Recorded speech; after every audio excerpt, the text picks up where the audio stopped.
The Coach Show with your host, Shaun Green.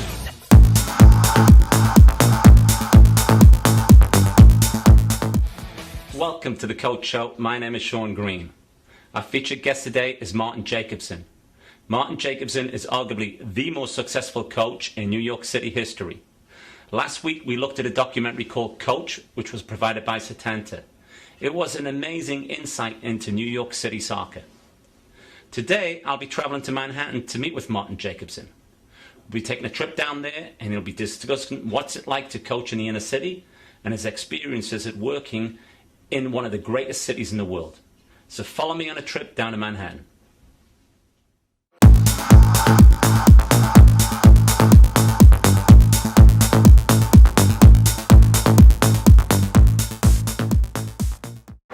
And welcome to the Coach Show. We're here with Martin Jacobson, the famous coach from New York City and Martin Luther King High School.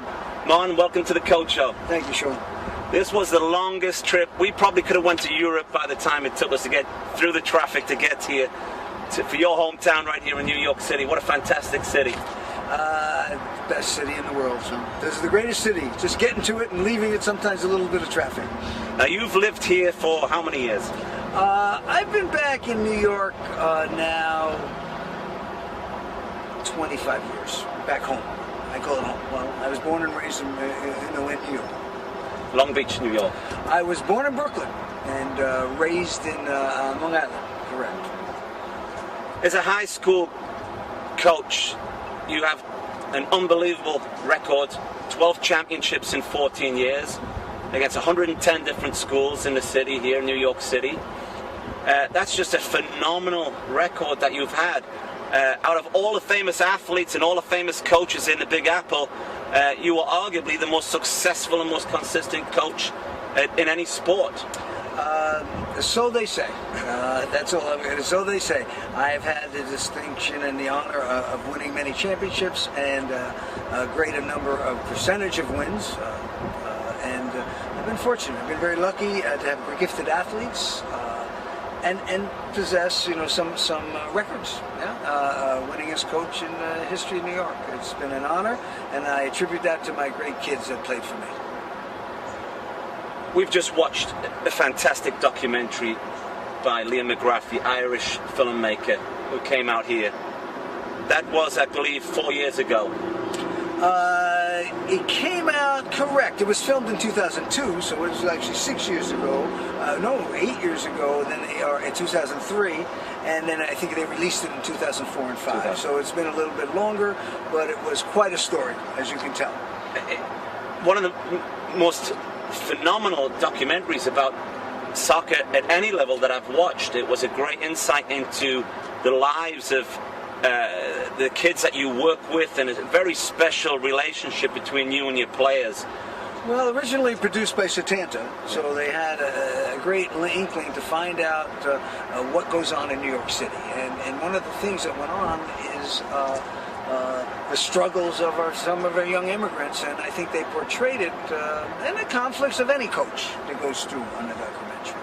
Personality conflicts, strategic conflicts, competition, all of it's molded into one, and it was quite a documentary. I believe it was nominated by the, I call it the Academy Awards of Ireland, but the Movie and Television Awards was nominated for their top award back in, I think, 2004 or 5. Correct. New York's often referred to as a melting pot, and I thought that documentary really was a melting pot for soccer. You have players from every different country virtually on this planet. How do you blend these players together? How do you get a winning team out of so many diverse cultures and characters? Well, the mix of ethnic cultures, the diversity is tremendous, and New York City has that in general. A third of our students, to a quarter to a third of all our students are immigrants from other countries. Newly immigrants, even more of them are probably immigrant roots far away. To blend in a team of different style and cultures, as you know, there's an Hispanic style of play. There's the speed of the West Africans is quite a challenge. But if you get them to work together and consider each other friends and brotherhoods and bonding, and it's all part of coaching, bringing a team together of different cultural and skill levels too. You were quoted as saying that being a part of Martin Luther King soccer is about becoming and getting a better life. Can you explain that? Sure, Shaun. You know, these kids come here pretty much with one thing, a great skill and a great love for the sport we all love. They have to learn a language that's different, and many of my children do, because they're coming in the ESL, English as a second language. They have to, go through an inner city school that's not always the best, with situations that arise that could be a danger to them at times, even though I try to isolate them and protect them. They come here with one thing in mind. As a parent says to me, he is now yours. This is your son. They tell me these things.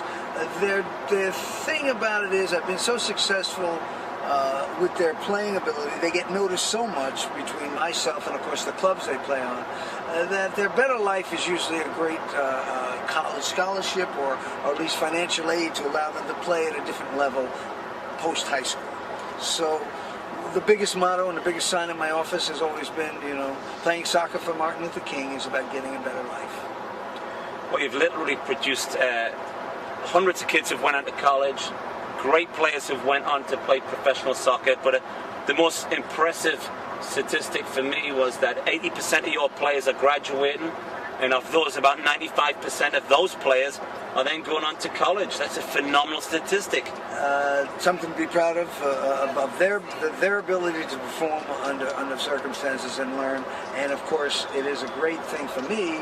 And actually, it's actually risen to about 85 to 87% graduation rate. And the city, as you know, hovers around 55, 60%. And in the country in general, we don't have a great graduation rate. So when they play soccer, their goal is to graduate. And this year, I may have 100% from this team. That's fantastic. It is.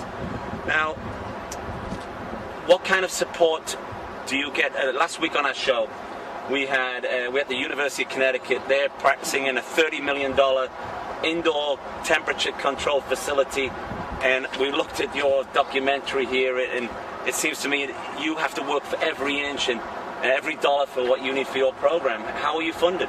Well, the funding part is donations. I get some, more recently over the last few years, Nike's been kind enough to donate some product for my kids.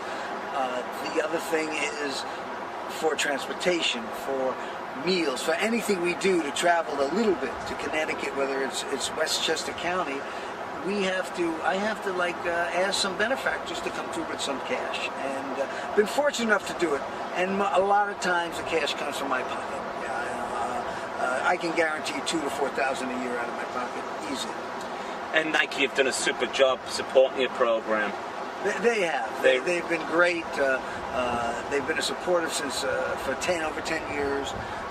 They even supported the entire public school athletic league by giving them hundreds of cleats at one time. They bailed out. I remember when they were going to close JV programs in the school, Nike came through and with a huge grant and kept those open. We rely on benefactors and great sporting companies to assist us in New York City. It's the only way our inner city kids can get help. Let's go back for one moment, Martin, to the documentary we just watched. The two main characters, the two main players in that documentary. Tell us what happened after they finished that moment. Well, the two main characters, as you watch that documentary, were Ibrahim Fadiga, and Maurice Johnson. Two quite different characters, one from Jamaica, one from Guinea. The story on Ibrahima was that his father was being sought after for torture or killing or in Guinea when the president of Guinea died. So he came here on asylum. The story of Maurice Johnson was that he was a young Jamaican boy that, as you know, had a rough upbringing, and his mother was unemployed. And it was an interesting piece. And then both of them had this stubbornness to them that was so difficult to overcome. Not liking each other, yet one had to deal with the other in order to win these games. And I always said winning cures all ills, which, as you know, at the end, we won the championship of a very, very strong team we beat at the time. Both of us nationally ranked at the time in the top 20. Couldn't have wrote a better script for that documentary than the way you finished. Liam sure picked out the two right characters to take it out of me. Actually, it was about the worst 2 years of my life coaching. The most difficult, not worse, because we won 2 championships, so nothing could be bad. But the thing about them was it was definitely, Shaun, it was a difficult, stressful period of coaching for me. As many coaches have gone through. I know I'm not the only coach that's ever gone through this kind of turmoil and conflict. And the thing is, Martin, once you've committed to a project like that, and it's not just your commitment, but commitment from cameramen, commitment from funding, you're in it. Whether you win a championship or you come in. You know, I'll never forget the great thing about the movie. They were so excited when we made it to the championship. They flew in 4 cameramen from Ireland at the time, and I just thought that was great. And they were all hoping we'd win. And there's another version of that documentary, which is a longer version. I went to a company called Arte, I think, in Germany, and it's a 2.5 hours. And they filmed that coach, my nemesis at the time. They filmed him, and in the locker room, and oh man, he said after he said, let's bury the hatchet. So again, we have duplicity. We have people that look at you with one hand and say another thing, and don't we all go through that in life? We do. Let me ask you a question about that, because one of the controversies that's been a sore point, I would say, with the success that you've had, are with coaches who maybe question the validity of some of the players that you bring to your program. You have players, international players from all over the world. Some come in undocumented, so that without birth certificates. So there is no way of telling whether this kid's 23 years of age or 17. Is it just jealousy from other coaches that you've had so much success and want to find a reason that you've had success? Well, first of all, let's get a couple things straight, okay? Jealousy and envy is a very powerful. Well, winning brings on jealousy and envy. I don't care who you are, the President of the United States, as we know, the mayors, the politicians, whatever you're successful at, there's something wrong. You're too successful. You can't be good. And especially as a coach. We go through this all the time. Every coach has. First of all, as far as that's not true in New York City, they are required to bring documents. So no one comes without, more than likely, a passport.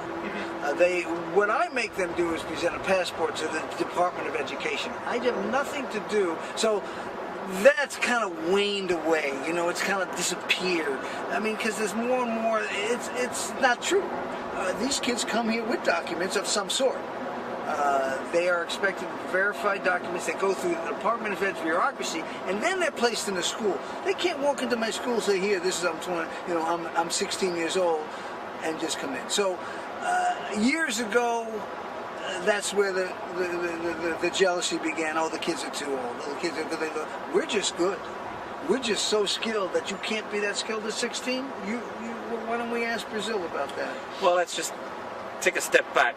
You can't be just good. I mean, you've had a massive say in that, Martin. You've cared for these kids. You've brought these kids into a program where, you know, I see it all the time. We want the perfect field as a coach. We want to have 30 balls. We want to have a manicured pitch. We want to have all the things necessary to have a successful program. And if we lose, we blame it because we don't have a good field, or we didn't have the right equipment, or we didn't have the budget. You succeed in spite of everything, and it almost makes other people's championships look hollow. So let me ask you, what do you feel is the hardest part of coaching in the inner city of New York? Well, we don't have a field to practice on. We have no fields. We have some balls. I have a large gym, teaches a small passing game. I make do what I can. I get kicked off the parks for years. I make believe I have a permit when I don't. I try to find a piece of grass and clean the dog manure up, let's just say. I do everything I can to just get a little practice in. Could you imagine if I was able to practice set plays? I don't have a goalpost. In the early years, It was a garbage can, 2 of them.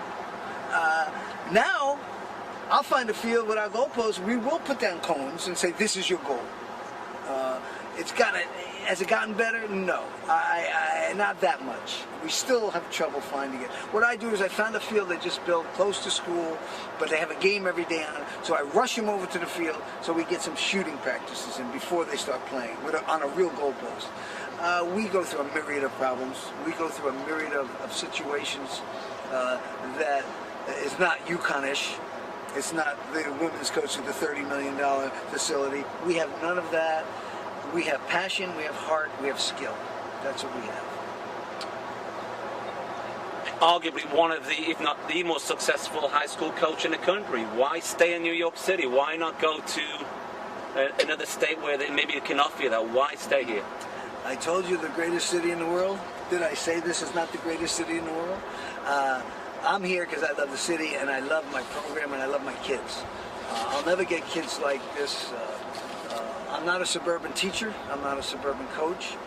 I just never really went out there. I call myself a schoolboy coach. I'm a schoolboy coach dealing with schoolboy issues and a large inner city high school. What effect did 9/11 have on you personally living in the city? Well, you know, it's funny. We're sitting here looking at that bridge back there, and yet over there with the towers, and I came here. Now, the story is an interesting story. Sitting over there is a little soccer field, with not much of a grass. It was pretty much dirt. When 9/11 happened, I took all the kids from the school that were in the ESL, English as a Second Language program, and I took them to a soccer field. We couldn't get in or out of the city. I'll never forget this. So after school, I took about 200 kids, and I threw out a soccer ball. I know it's 9/11, but you know, I just threw one ball. And just let them kick it around. Let's get your mind off things. Let's stay here until I get each and every one of you home safe. You know, they closed everything. Every bridge, every tunnel, everything was shut off. These kids' parents were worried. We didn't have, you know, we tried it, you know, back then wasn't a great amount of cell phones, but we had some. So we went ahead and I did that. And right from the end of, as you can see, we're on a pier. A beautiful pier near the school. And I sat on the pier and I watched from the field and the pier, I watched the towers burn. And it was quite a feeling of despair. And yet, knowing that I'd be helping some kids, it was great. It was good.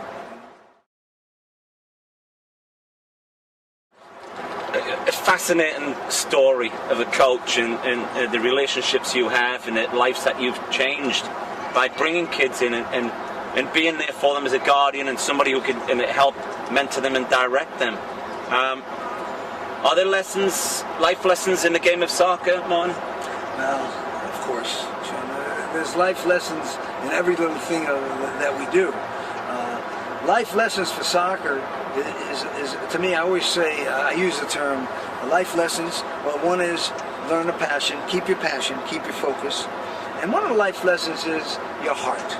Everything should come from the heart. So I always say that to the kids. And I use the care, which is French for heart, corazon, which is Spanish for heart, and any other language I can find, to bring out the heart. The lessons they learn about success carries through them throughout life. The lessons they learn about despair or losing a game or struggles carries with them. So soccer has those elements, both elements, the good, the bad, the heartbreaks, which I've experienced. Lost a few championships, a couple, 2 to be exact, and all of them has to do with in fact, the documentary. So if you see at the end, I talk about, let's pick up the pieces. We lost that championship in that documentary. No, in that documentary we won. I'm sorry. And another one I had lost. And I always talk to them about the struggles that they go through. So it is very much a microcosm of the world, life's lessons. And it is more about how you handle defeat rather than how you handle victory. And you've won probably 95% of the games that you've ever coached. But how do you handle defeat? It must be foreign to you. Well, first of all, yeah, I've been fortunate enough to win about 95%. Do you dismiss it as soon as you walk away from the game, or does it hang around for the only like a bad one that really relative? hits you hard is losing the last game. See, you always have to win the last game to be a champion. That's the way it works. You just have to win that last game. If it's the last game of the season, it's the tournament, you got to win. So I always use the term, one guy said, a good friend of mine says, you know, he lost, and I lost a couple. You better take away his shoelaces, you know? Because I would take I was ready to string, and a year I feel bad, you know, a whole year, it eats me up. But I don't show that to my athletes. I show the kids, you lose with grace. That's one thing, if you have to lose. And you be proud of what you've accomplished. So I've been fortunate enough out of the 14 years to win 12 and lose 2, but made the championship, which is in itself, being in 14 consecutive games for championships is quite an honor. And those times of despair, we just pick up the pieces and work towards the next thing, which is another championship the next year. Let's talk for a moment about times of despair. Okay. Being a recovering drug addict for 25, 30 years now? 26 years November. 26 years November. I will have what they call clean and sober. I've been straight, narrow, not a drop of alcohol, drugs, anything more than maybe a Tylenol has gone into my system, not even anything. Proud of that. My family's proud of that. And to make that kind of recovery, I don't know, some people say from heroin addiction is must be one in thousands, maybe thousands, make it clean. So I'm unfortunate. What point, because you were coaching at this time too, when you started doing drugs? I was in New Mexico. In New Mexico. I was the first high school coach in the state of New Mexico, a public high school coach. It was quite an honor. I started it in 75, 74. I started a club. Then we became the first public high school in 1978 to have a team. There were some private schools. I kind of pioneered it. Very proud of what I've done. And then a few years later, 5 or 6 years later, I got addicted. I got strung out on medication first, and then heroin second, and it was a struggle. It wasn't good, and I was working, teaching, coaching. Yeah. It was a dichotomy of life, you could call it. It was 2 different lives I was leading. At what point, Martin, would you say that, was there a defining moment where you looked in that mirror? Was it a series, or can you tell us at what point did you say, I have a problem, I'm going to stop? When did that happen? Numerous things. Every day you look in a mirror. When you're an addict, every day you look in a mirror and say, God, can I not be like that normal person? Can I not be a Shaun Green? Why can't I be straight? I don't think you want to be like me. Well, maybe not, you know? Well, no. Are you kidding me? Right. It would be an honor. So, you know what I'm saying? You look at somebody normal. I remember driving my car and just looking at everybody who's walking by you or driving by you and saying, why can't I be normal? Why do I have to have this gorilla on my back? I don't even call it a monkey, I call it a gorilla. I would say, why can't I be like them? And you pray it, and the next day but you're so physically addicted and mentally addicted and spiritually screwed up, because that's what it is. Okay. And it just came to me one day. I pretty much got run out of town, more or less, we would say, but not totally run out. And I hit such rock bottom, that there was only one way to go, was up. And I'm talking about penniless, homeless, a daughter who's 12 at the time, 13, and just the key is how bottom is found. And I hit rock bottom, and I was able to, the grace of God, and I told the grace of God, make a move to change my life. And I did. I got up, and I said, that's it, and I came back to New York. Came back home. When I was in your office this afternoon and we saw all those trophies in your office, it occurred to me that your biggest victory was not a trophy sitting on the shelf, but maybe that was your biggest victory. Would you say that was true? Well, absolutely. To be given the second chance in life, to be given a chance to live, drugs, alcohol, block feelings. And now, without them, you get feelings. You're able to live life to its fullest. And that was something, I have to say, You know, it's not to say the biggest victory in my life. It definitely was an obstacle to overcome. But a beyond belief is addiction. It's a disease. It's devastating, and I was very fortunate to be able to overcome it. And it doesn't take away from my other victories. Because of it, I became a stronger person, and I was blessed with all these championships. Well, I think you are a very honest man, a very brave man, and to share that along with your championships and your success you've had, to be able to come forward and say that outright, that these are the experiences you went through. The beneficiary of that you must be able to help kids who you identify. And drugs are very prevalent in high school now, in college, even in junior high. What advice would you give to a young kid who was dealing with his own demons, whether it be marijuana, alcohol, gambling? What advice would you give to a young soccer player or a young athlete? Well, if I'm talking to the world, which I've been fortunate, I think New York City kids who make it through school are less apt to use drugs than the suburban counterparts. Why is that? The culture. Kids are struggling here. You know, not to say they don't dabble. I've been fortunate on my team. Let me just say that. I have not had a count of that on my team. Once in a while, someone drinks something or it's stupid. But compared to what I know of the other children in this country, the suburban player, I would call it, for lack of a better word. It's an issue.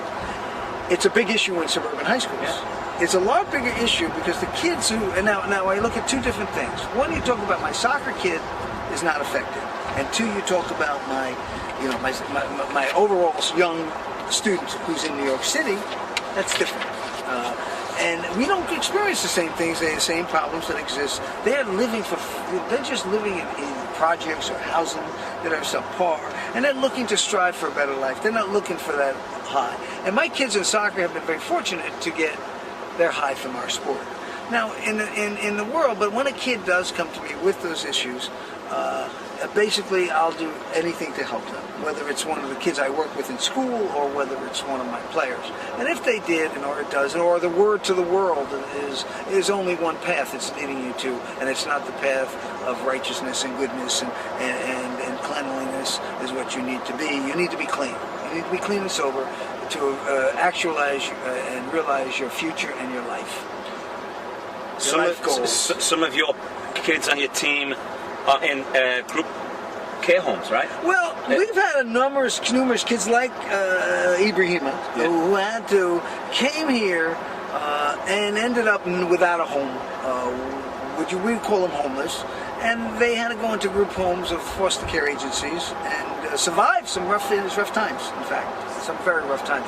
And I have two right now in foster care, and one of them is lucky, got into a home that a woman's a foster mother. Sometimes they're not just in foster group homes, as we call them in New York City. That happens when they become homeless themselves or have no way of supporting themselves, or anybody who's willing to support them, or the parents aren't here. That does happen. How do you get your players out of the team? Well, God drops each one in my lap. You know, I work with, I think reputation. Kids apply to see, in New York City, you can apply to any school you wish, and kids can apply, and they can go anywhere they want. It's an open enrollment. So between the kids who come from 8th grade can apply to 9th grade. So a kid can go at any time, apply to be in that building. Right now, the restructuring of the school has 6 different schools. We don't need to discuss the Department of Ed. Basically, Martin Luther King has 2,500 kids, different areas of concentration, from theater to art to technology to a partnership with Hunter College. Those schools are there. Kids can apply.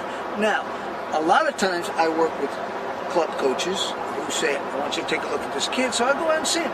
And I meet them, and I meet the family. I say, oh, would you like to come to my school? I'll make sure you graduate, your kid graduates. So we can go and do that. We can do that in 8th to 9th grade. Is that recruiting? I call it attracting.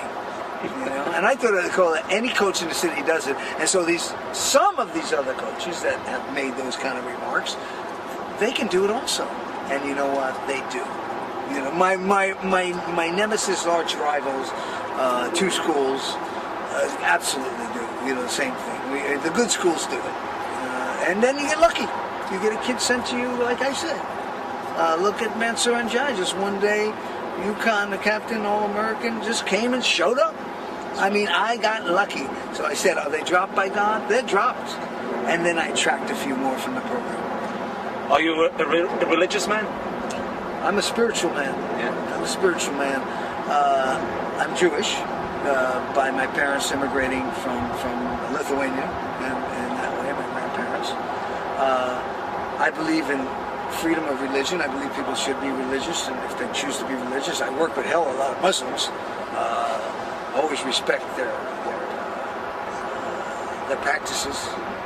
I just believe that there's a higher spirit, there's a higher God. That's how I got out of trouble with my own demons, as you talked about. And that's how I pray to win championships. I definitely feel sometimes I'm connected. I know people will make fun of me. I carry a crystal around. I consult with the Marabous of Africa, which are very holy spiritual men. Are you superstitious as a coach? Oh, absolutely. You know, I find a nickel, a penny on the floor. You know, if it's heads up, you pick it up. And you take it and you throw and make a wish. Every bit of superstition, magic, power, I will recruit. I go through group mass prayers. I will go to a priest in Italy that I met once, and I said, hey, do me a favor. I want to show you something. And he'll pray for me. And this is true. This is true. I've done that, you know, when my world travels. I'll say, listen, I'm a soccer coach. Give him my card. I say, you got to do me a favor. You see those championships? Add one. Get the next year. Right now, of course, I'm working on 2011. 2010, I'm sorry. Let me ask you, the United States as a country, are we missing what you have? It seems that we have to get back to street soccer and getting the kids playing pickup games. You know, coaches seem to me, if they forget the cones, then that's the end of practice. They don't know what to do. Do we need to throw the ball down on the ground, a couple of shirts, and just play? Well, the answer is absolutely. This is the difference between what we have. We have the contrived, organized, set way. I don't quite coach that way. I don't even plan so much what to do until I get there that day of practice. And then I say, okay, we're going to do this drill, we're going to do that drill. I know hundreds of drills in my mind. And the thing is, I'm teaching short passing, I'm teaching creativity. I believe that kids should be able to be creative on the field, not the rigid, stern system that some teams play. I'm different, man. I'm not cocky. I'm not better. Their system works also. Your system in college works. I've got a different group that I feel very positive of the way I coach. It's a difficult thing. I can't follow certain guidelines set up by, okay, now you have an A license, this is the way you're supposed to coach. I'm not quite that way. Now, I always felt that I could take a team from New York City and actually give me the right training conditions, give me those kids, I can pick my top 11, and that I can actually beat some of the national team players, U18s, U17s. Just give me those conditions, but give me that player that I want to choose. There's a lot to be said for... I mean, without cockiness, and I don't mean that. I just mean it can be done. It can be done.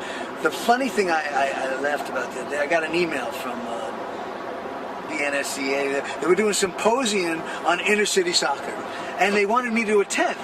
Now, I'm looking back 16, 20 years, and what are you talking about? That's all I do is inner city soccer. I run a summer program when we play 6v6 pickup. This is all we do. I've done that for 11 years. Nike started it with me. We still have the summer program. We just play pickup every night, organized pickup. So maybe the secret is to teach the suburbans a little bit about the inner city soccer. Well, I'm not saying we couldn't get our little hind beat by a suburban team. We could. There's some great teams out there. Mix them both together, and we'd have a hell of a winning program, and maybe that's what U.S. needs. What would you say has been your proudest moment in life, Martin? Well, one of the proudest moments, you know, obviously the birth of my children, birth of my grandchildren, the wonderful woman I live with now. Those are great moments. The soccer-wise, there's nothing that beats a championship. I'm sorry. You know, every time I watch a championship being won, I feel part of that, whatever sport that's in. Anytime they play, we are the champions. I'm in heaven. But the proudest moment, let's face it, you know, getting my life together, helping others, it's a composite component. It's not just one defining moment. God graced me with the ability to get clean. God graced me with great teams and great kids and a great reputation to win. I would say there's no defining moment, but a defining period.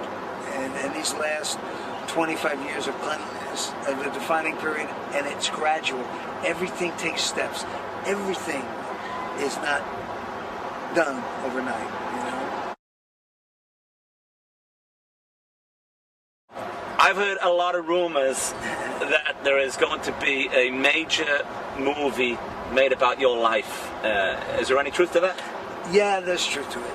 There's great truth to it. I'm being honored with a great group, and I don't want to give away who the group is. It's a production company and an agency have are in negotiations now, serious negotiations with a contract. So our contractual things are going out, lawyers are talking, people are talking. So I think when they're ready to announce it, they will, and that will be fun, because through it, we might be able to change others' lives. Through it, any good movie that brings this to you, Shaun, you know, if you can invoke change for the good of man, if it's said, if you help one other person in life, you've saved the world. And that's what I believe in. And so if something does come up with this, which, again, God, go pray for it, and God willing, it'll bring a championship and a movie, it can help people. It can help life. It can help people achieve what they need to achieve. Help others, and your life will get better.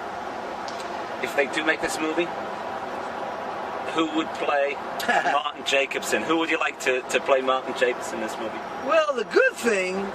Tom Cruise? Is it young? Well, first of all, it has to be, I know who I'm dealing with, and they've already talked to me about it. But it's all hypothetical. The script will be given to about 20 different actors, and someone who's 38 and 40, tremendously good looking. And of course the body has to be strong. Because we can't gain any weight after 60. And a sense of humor. And you have to joke around. You never take things too what I call serial, which is serious, and we have to do that. So whether it's Pitt or Mortensen or whoever it is, let him. Make sure he works out a lot. Make sure he's lifting every day so he can stay flexed and vexed and all that stuff. And we'll give him a little team talk. And we'll definitely do that. So let's hope it's someone real super. But let's hope it happens, because it would be fun for me. It would take me to another level. I'll be able to develop a foundation for kids and help more kids in the world. And that's my goal. I've already started one, and it's coming along. It's just beginning. Formed an LLC that you knew about. Is there an internet website TV set? Well, CoachJake.net right now. Yeah. And I developed also have a scholarship fund. All my kids this year will get a laptop from Jake. That's fantastic. And to go to college. Every single kid will receive a laptop to send them off to college. And maybe if any of our viewers are out there watching the show and have been inspired by Jake and his story, maybe they'd like to send a donation to... Well, if they do, they can send it to the school in care of the Martin Luther King High School Scholarship Fund, soccer fund, Martin Luther King High School Soccer Scholarship Fund, and they can send it to me at 122 Amsterdam Avenue, New York, New York. 10023. The best city. Let me say that again.